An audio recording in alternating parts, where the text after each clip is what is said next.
ಎಲ್ಲರಿಗೂ ನಮಸ್ಕಾರ. ನಮ್ಮ ಕಲಾಸ್ ಕರಾವಳಿ ಕಿಚನ್ಗೆ ನಿಮ್ಮೆಲ್ಲರಿಗೂ ಸ್ವಾಗತ.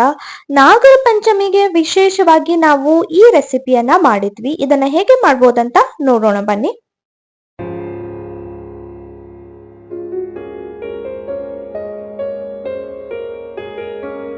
ನಾವು ಮಾಡ್ತಿರೋ ರೆಸಿಪಿ ಹೆಸರು ಪಾತೋಲಿ ಅಂತ. ಪಾತೋಲಿ ಅಂದ್ರೆ ಅಕ್ಕಿಯ ಕಡಬು ಅಂತಾನೆ ಹೇಳ್ಬೋದು. ಇದಕ್ಕೆ ನಾವು ಅರಿಶಿನ ಎಲೆಯನ್ನು ಕೂಡ ಬಳಸ್ತೀವಿ. ಸೊ ನಾವು ಅರಿಶಿನ ಎಲೆಯನ್ನ ಆಲ್ರೆಡಿ ನಮ್ಮ ಮನೆಯಲ್ಲೇ ಬೆಳೆಸಿದ್ವಿ. ಸೊ ಇದನ್ನ ಕಟ್ ಮಾಡ್ಕೊಂಡು ಇದನ್ನ ವಾಶ್ ಮಾಡ್ಕೋಬೇಕಾಗತ್ತೆ. ನಾವಿಲ್ಲಿ 20ರಿಂದ 25 ಅರಿಶಿನ ಎಲೆಯನ್ನ ತಗೋತಿದೀವಿ. ಅರಿಶಿನ ಎಲೆ ಒಳ್ಳೆ ಅರೋಮಾನ ಕೊಡುತ್ತೆ. ಹಾಗೆ ನಾವು ಏನು ಕಡುಬನ್ನ ಮಾಡ್ತೀವೋ ಅದು ತುಂಬಾ ಟೇಸ್ಟಿ ಆಗಿರುತ್ತೆ. ಇಲ್ಲಿ ನಾವು ಬೆಲ್ಲವನ್ನ ತಗೊಂಡಿದೀವಿ. ಸುಮಾರು ಅರ್ಧ ಕೆಜಿಯಷ್ಟು ಬೆಲ್ಲವನ್ನ ತುರಿದು ಇಟ್ಕೊಂಡಿದೀವಿ. ಹಾಗೆ ಒಂದು ದೊಡ್ಡ ಬೌಲ್ ತೆಂಗಿನಕಾಯಿ ತುರಿಯನ್ನ ತಗೊಂಡಿದೀವಿ. ಇದಿಷ್ಟನ್ನ ರೆಡಿ ಮಾಡಿ ಇಟ್ಕೊಳ್ಬೇಕಾಗತ್ತೆ. ನೆಕ್ಸ್ಟ್ ಒಂದು ಪಾತ್ರೆಗೆ ಸ್ವಲ್ಪ ಒಂದು ಅರ್ಧ ಲೋಟದಷ್ಟು ನೀರನ್ನ ಹಾಕೊಂಡಿದೀವಿ. ಇದರಲ್ಲಿ ಬೆಲ್ಲವನ್ನ ಕರಗಿಸ್ಕೊಳ್ಬೇಕಾಗತ್ತೆ. ಬೆಲ್ಲವನ್ನ ಈ ನೀರಿನಲ್ಲಿ ಕರಗಿಸ್ಕೊಳ್ಬೇಕು. ಇದನ್ನ ನಾವು ಚೆನ್ನಾಗಿ ನೀರಿನಲ್ಲಿ ಈ ರೀತಿ ಮಿಕ್ಸ್ ಮಾಡ್ಕೊಳ್ತೀವಿ. ಬೆಲ್ಲ ಕರಗಬೇಕು, ಪಾಕ ಆಗೋ ಅವಶ್ಯಕತೆ ಏನು ಇಲ್ಲ.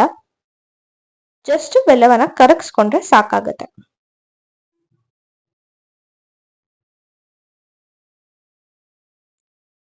ನೋಡಿ, ಈಗ ಬೆಲ್ಲ ಕರಗಿದೆ. ಬೆಲ್ಲ ಕರಗಿದ ನಂತರ ನಾವ್ ಇದಕ್ಕೆ ತೆಂಗಿನಕಾಯಿ ತುರಿಯನ್ನ ಹಾಕೊಳ್ತಿದೀವಿ.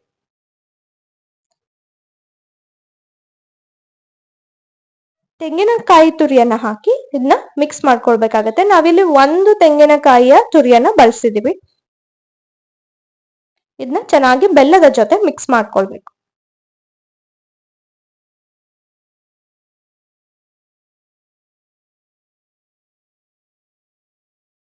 ನಾವು ತೆಂಗಿನಕಾಯಿಗೆ ಏನು ಕಪ್ಪದಾಗಿ ತಳಭಾಗ ಇರುತ್ತೋ ಅದನ್ನೇನು ತೆಗೆದುಕೊಂಡಿಲ್ಲ, ಅದನ್ನು ಕೂಡ ಹಾಕೊಂಡಿದೀವಿ. ನೀವು ಬೇಡ ಅಂದ್ರೆ ಅದನ್ನ ತೆಗಿಬಹುದು. ನೋಡಿ, ಈ ರೀತಿ ಚೆನ್ನಾಗಿ ಬೆಲ್ಲದ ಜೊತೆ ಹೊಂದಿಸ್ಕೊಳ್ಬೇಕಾಗತ್ತೆ. ಇದನ್ನ ನಾವು ಸ್ಟಫಿಂಗ್ ರೂಪದಲ್ಲಿ ಇದನ್ನ ಬಳಸ್ತೀವಿ. ಇದನ್ನ ಈ ರೀತಿ ಚೆನ್ನಾಗಿ ಮಿಕ್ಸ್ ಮಾಡ್ಕೊಳ್ಬೇಕು. ನಂತರ ಇದಕ್ಕೆ ನಾವು ಹುರಿದಿಟ್ಕೊಂಡಿರುವಂತಹ ಎಳ್ಳನ್ನ ಹಾಕೊಂಡಿದೀವಿ. ಎಳ್ಳನ್ನ ಸ್ವಲ್ಪ ಹೊತ್ತು ಡ್ರೈ ಆಗಿ ಹುರಿದುಕೊಂಡಿದ್ವಿ, ಎಣ್ಣೆ ಏನು ಬಳಸಿಲ್ಲ. ಇದನ್ನ ಹುರಿದುಕೊಂಡು ನಾವು ಇದಕ್ಕೆ ಆಡ್ ಮಾಡ್ಕೊಳ್ತಿದೀವಿ. ಹಾಗೆ ಸ್ವಲ್ಪ ಏಲಕ್ಕಿ ಪುಡಿಯನ್ನ ಆಡ್ ಮಾಡ್ಕೊಳ್ತಿದೀವಿ. ಇದೆಲ್ಲವನ್ನ ಹಾಕಿ ಚೆನ್ನಾಗಿ ಮಿಕ್ಸ್ ಮಾಡ್ಕೋಬೇಕು. ಎಳ್ಳು ಒಳ್ಳೆ ಟೇಸ್ಟ್ ನ ಕೊಡುತ್ತೆ. ಇದನ್ನೀಗ ಈ ರೀತಿ ಚೆನ್ನಾಗಿ ಮಿಕ್ಸ್ ಮಾಡ್ಕೊಳ್ತಿದೀವಿ. ಈಗ ಇದು ರೆಡಿ ಆಗಿದೆ. ಇದನ್ನ ತೆಗೆದಿಟ್ಕೊಳ್ಳೋಣ. ನೆಕ್ಸ್ಟ್ ಒಂದು ಪಾತ್ರೆಗೆ ನೀರನ್ನ ಹಾಕೊಂಡಿದೀವಿ. 2 ಲೋಟದಷ್ಟು ನೀರನ್ನ ಹಾಕೊಂಡಿದೀವಿ.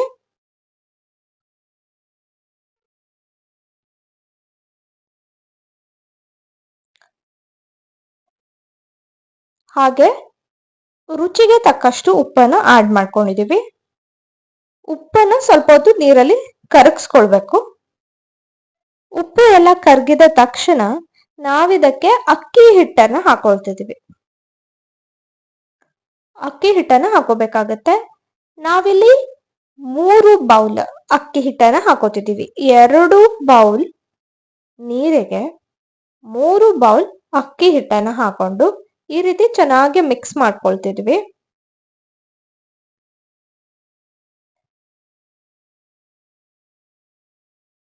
ನೋಡಿ, ಈ ರೀತಿ ಅಕ್ಕಿ ಹಿಟ್ಟನ್ನ ಹಾಕ್ತಾ ಹಾಕ್ತಾ ಮಿಕ್ಸ್ ಮಾಡ್ಕೊಳ್ಬೇಕಾಗತ್ತೆ.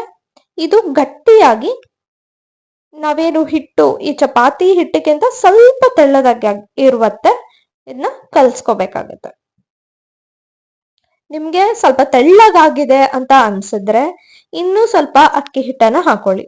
ಸ್ವಲ್ಪ ಗಟ್ಟಿಯಾಗಿದೆ ಅಂತ ಅನ್ಸ್ತಿದ್ರೆ ಬಿಸಿಯಾಗಿರುವಂತಹ ನೀರನ್ನ ಆಡ್ ಮಾಡ್ಕೊಳ್ಬೇಕಾಗತ್ತೆ. ನೋಡಿ, ಈಗ ಇದನ್ನ ನಾವು ತೆಗ್ದಿಟ್ಕೊಂಡಿದೀವಿ. ಚಪಾತಿ ಹಿಟ್ಟಿನಷ್ಟು ಗಟ್ಟಿಯಾಗಿಲ್ಲ, ತುಂಬಾ ಸಾಫ್ಟ್ ಆಗಿದೆ. ಹಾಗೆ ನೀವು ಇದನ್ನ ಟಚ್ ಮಾಡಿದ್ರೆ ಕೈಗೂ ಕೂಡ ಅಂಟ್ತಿದೆ. ಈ ರೀತಿ ಇರ್ಬೇಕಾಗತ್ತೆ. ಆವಾಗ ನಮ್ಗೆ ಪಾತೋಲಿ ಮಾಡೋದು ತುಂಬಾ ಈಸಿ ಆಗತ್ತೆ. ಈ ರೀತಿ ಅಕ್ಕಿ ಹಿಟ್ಟಿಂದ ಕೂಡ ಮಾಡ್ಬೋದು. ಅಂದ್ರೆ ಅಕ್ಕಿಯನ್ನ ನೆನೆಸಿ ಅದನ್ನ ರುಬ್ಬಿ ಆ ರೀತಿ ಕೂಡ ಮಾಡ್ಬೋದು. ಇಲ್ಲ ಅಂದ್ರೆ ಗೋಧಿ ಹಿಟ್ಟಿನಿಂದ ಕೂಡ ಮಾಡ್ಬೋದು ಪಾತೋಲಿಯನ್ನ. ಈ ರೀತಿ ಬೇರೆ ಬೇರೆ ವಿಧಾನದಲ್ಲಿ ಕೂಡ ಪಾತೋಲಿಯನ್ನ ಮಾಡ್ತಾರೆ. ಈಗ ಅರಿಶಿನ ಎಲೆಯ ಮೇಲೆ ಈ ರೀತಿ ಉಂಡೆಯನ್ನಾಗಿ ಈ ಹಿಟ್ಟನ್ನ ತೆಗೆದುಕೊಂಡು ಕೈಗೆ ಸ್ವಲ್ಪ ನೀರನ್ನ ಹಚ್ಚಿ ಈ ರೀತಿ ಇದನ್ನ ತಟ್ಕೊಳ್ಬೇಕು ಎಲೆಯ ಮೇಲೆ. ನೀವು ಕೈಗೆ ಸ್ವಲ್ಪ ನೀರನ್ನ ಸೋಕ್ಸ್ಕೊಂಡ್ರೆ ಚೆನ್ನಾಗಿರುತ್ತೆ, ಆರಾಮಾಗಿ ಮಾಡ್ಬೋದು. ಈಗ ಈ ಕಾಯಿ ತುರಿಯಿಂದ ನಾವೇನು ಹೂರ್ಣವನ್ನ ಮಾಡಿಟ್ಕೊಂಡಿದ್ವೋ ಅದನ್ನ ಇದ್ರ ಒಳಗಡೆ ಹಾಕಿ ಈ ರೀತಿ ಫೋಲ್ಡ್ ಮಾಡ್ಕೊಳ್ಬೇಕಾಗತ್ತೆ. ನೋಡಿ, ಈ ರೀತಿ ಫೋಲ್ಡ್ ಮಾಡ್ಕೋಬೇಕು. ಈಗ ಎಕ್ಸ್ಟ್ರಾ ಎಲೆ ಏನಿದೆಯೋ ಅದನ್ನ ಈ ರೀತಿ ಒಳಗಡೆ ಫೋಲ್ಡ್ ಮಾಡಿ ನೋಡಿ ಈ ರೀತಿ ಇಟ್ಕೊಳ್ಬೇಕಾಗತ್ತೆ. ಈಗ ಇದು ಒಂದು ಪಾತೋಲಿ ರೆಡಿ ಆಗಿದೆ. ಅದೇ ರೀತಿ ಎಲ್ಲವನ್ನ ನಾವು ಮಾಡ್ಕೊಳ್ತಿದೀವಿ. ಫಸ್ಟ್ ಹಿಟ್ಟನ್ನ ಹಾಕೋಬೇಕಾಗತ್ತೆ, ಹಾಗೆ ಹೂರ್ಣವನ್ನ ಹಾಕೊಳ್ತಿದೀವಿ.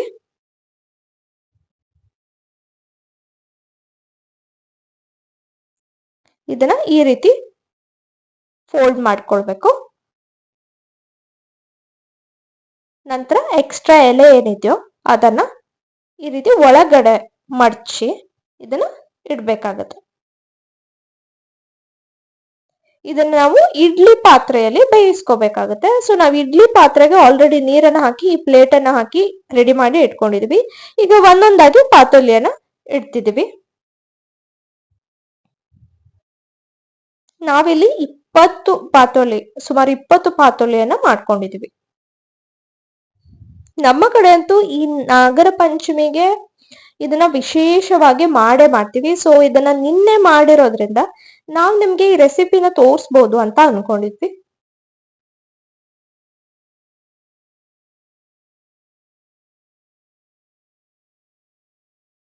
ಈ ರೀತಿ ಇದನ್ನ ಅರೇಂಜ್ ಮಾಡ್ಕೊಂಡಿದೀವಿ ಇಡ್ಲಿ ಪಾತ್ರೆ ಒಳಗಡೆ.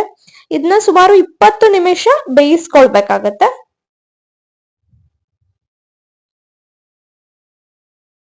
20 ನಿಮಿಷ ಬೆಂದ ನಂತರ ನಾವು ನಿಮ್ಗೆ ತೋರಿಸ್ತೀವಿ. ಈಗ ಲಿಡ್ನ ಓಪನ್ ಮಾಡೋಣ. ನೋಡಿ, ರೆಡಿ ಆಗಿದೆ ಪಾತೋಳಿ. ನಾಗರ ಪಂಚಮಿಗೆ ಈ ರೀತಿ ಪಾತೋಲಿ ಅಂದರೆ ಅಥವಾ ಅಕ್ಕಿ ಕಡುಬು ಅಂತಾನು ಕರಿಬಹುದು. ನಮ್ಮ ಕಡೆ ಕರಾವಳಿ ಕಡೆ ಈ ರೀತಿ ಪಾತೋಲಿಯನ್ನ ಮಾಡೋದು ತುಂಬಾ ವಿಶೇಷ. ಅದು ಈ ಅರಿಶಿನ ಎಲೆಯಲ್ಲಿ ಈ ರೀತಿ ಮಾಡ್ಕೊಂಡ್ರೆ ತುಂಬಾ ಚೆನ್ನಾಗಿರುತ್ತೆ. ನಿಮ್ಗೆ ಅರಿಶಿನ ಎಲೆ ಸಿಕ್ಕಿಲ್ಲ ಅಂದ್ರೆ ನೀವು ಬಾಳೆ ಎಲೆಯಲ್ಲೂ ಕೂಡ ಮಾಡ್ಬೋದು. ನೋಡಿ, ಈ ರೀತಿ ಟಚ್ ಮಾಡಿದ್ರು ಕೂಡ ಹಿಟ್ಟು ಕೈಗೆ ಅಂಟ್ಕೋತಿಲ್ಲ, ಅಂದ್ರೆ ಪರ್ಫೆಕ್ಟ್ ಆಗಿ ಬೆಂದಿದೆ ಅಂತ ಅರ್ಥ. ನೋಡಿ ಎಷ್ಟು ಚೆನ್ನಾಗಿ ಕುಕ್ ಆಗಿದೆ. ಇದನ್ನ ನಾವು ನಿಮ್ಗೆ ಕಟ್ ಮಾಡಿ ತೋರಿಸ್ತೀವಿ ಎಷ್ಟು ಚೆನ್ನಾಗಿ ಬಂದಿದೆ ಅಂತ. ತುಂಬಾ ಟೇಸ್ಟಿ ಆಗಿರುತ್ತೆ. ಒಳಗಡೆ ಸ್ವೀಟ್ ಆಗಿ, ಹೊರಗಡೆ ಅಕ್ಕಿಯ ಸಾಫ್ಟ್ನೆಸ್ ಬಾಯಲ್ಲಿ ಬೆಣ್ಣೆ ತರ ಕರಗುತ್ತೆ. ತುಂಬಾ ಚೆನ್ನಾಗಿರುತ್ತೆ. ನೀವು ಕೂಡ ಟ್ರೈ ಮಾಡಿ ಹೇಗೆ ಬಂತು ಅಂತ ನಮ್ಗೆ ತಿಳಿಸಿ. Once again thanks for watching.